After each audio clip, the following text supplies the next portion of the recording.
The air outside was cool. The music could be heard from outside, muffled through the walls. Keon stepped out first, liquor sitting in his chest. His head was spinning, but he wasn't sloppy, just loose, moving slower than usual. He pulled out his phone, squinting at the screen before shoving it back in his pocket. Notifications could wait. He needed air. Dee followed a few seconds later, stepping outside with a fresh cigar resting between his fingers. Keon smirked as he looked around. Man, y'all really did it big in there. I had to. You know your sister bougie. Keon nodded, taking another sip from his glass. Damn, that bitch clean. Dee said, noticing Keon's watch. Yeah, you know, I had to pull out my good shit tonight. Dee tilted his head, eyeing the watch closer. Yeah? You gotta let me rock that for my pictures tonight. Oh, you trying to stun on him?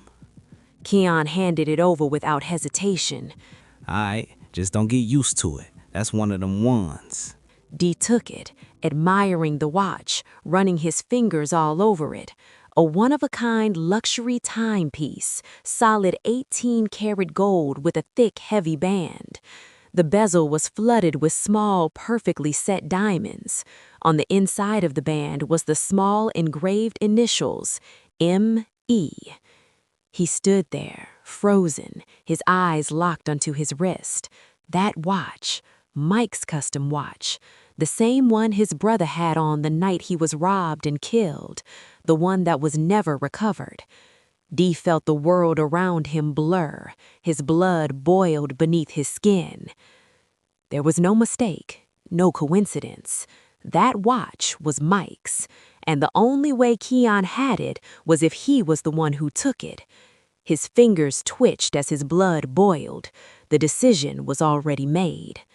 Without a word, Dee turned and walked to his car with a calmness that felt unnatural. The driver's door swung open. He reached beneath the seat, fingers brushing cold steel. The weight of it settled in his palm, heavy.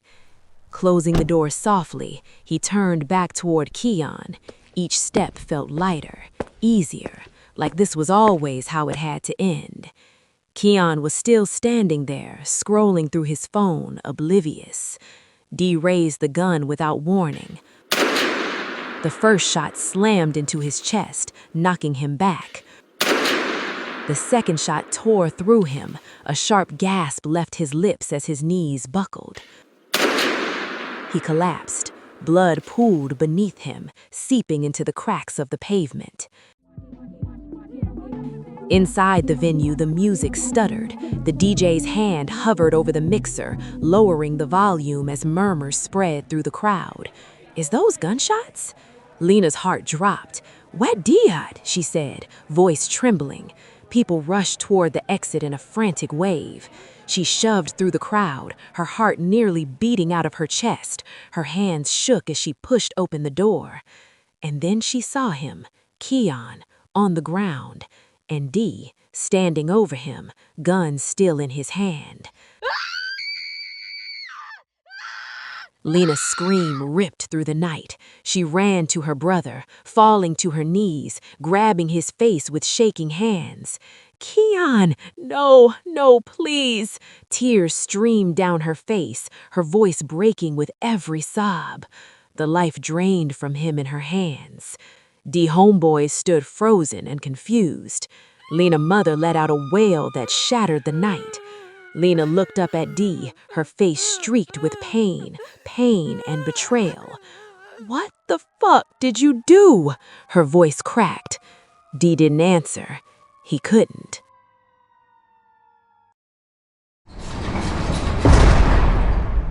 Dear Lena, I don't even know how to start this because I know no words can fix what I've done. I've written this letter 100 times in my head, but nothing feels right. Nothing ever will. I wake up every day in this cell knowing I took something from you that I can never give back. I took your brother. I took Keon. And in doing that, I broke us. Broke everything we were building. I wish I could say I wasn't thinking, that it was a moment of blind rage. But the truth is I was thinking.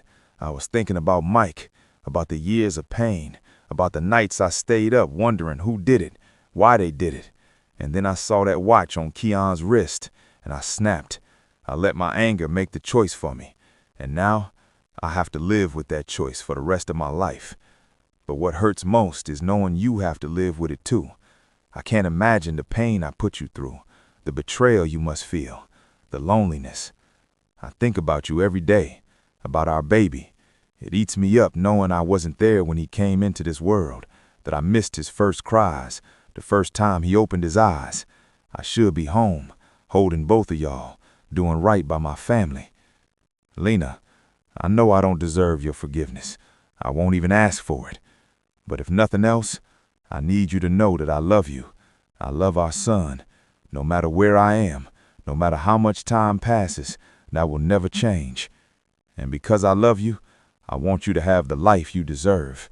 I want you to find a man who will love you the way I should have, who will cherish you and our son like the blessings you are. Someone who will teach him how to be a man, who will give you that happy ever after I can't anymore. It hurts to even write that, but more than anything, I just want you to be happy. If you ever hit me back, even if it's just to tell me you hate me, I'll be here. But if I never hear from you again, I get it. Take care of yourself. Take care of our son. I'm sorry, Lena. D. Dear D, do you even understand what you've done? Do you wake up in that cell and realize that in one reckless moment you destroyed everything we had? Keon is gone, my baby brother. And you, the man I was supposed to marry, the father of my child, you are the reason he's not here anymore. You didn't ask questions, you didn't stop to think, you just saw that watch on his wrist and decided he had to be the one who killed Mike. You played judge, jury, and executioner all over a mistake. A horrible, senseless, unforgivable mistake. I saw that watch at the pawn shop and bought it for Keon before he went away. You know that picture that has always been on my dresser of Keon, the day he left, standing there with that goofy smile on his face, holding up his going-away gifts? The hat, the sneakers, and the watch. Thought it was perfect. Thought Keon would love it. I never imagined it would be the reason I'd be burying him. I want to hate you. God knows I should. But all I feel is grief. For Keon, for us, for the life we were supposed to have that's gone now. The police found the man who sold that watch to the pawn shop, Mike's real killer. They arrested him 2 weeks ago. Your brother will get the justice he deserves. I just wish getting justice for your brother didn't have to cost me mine.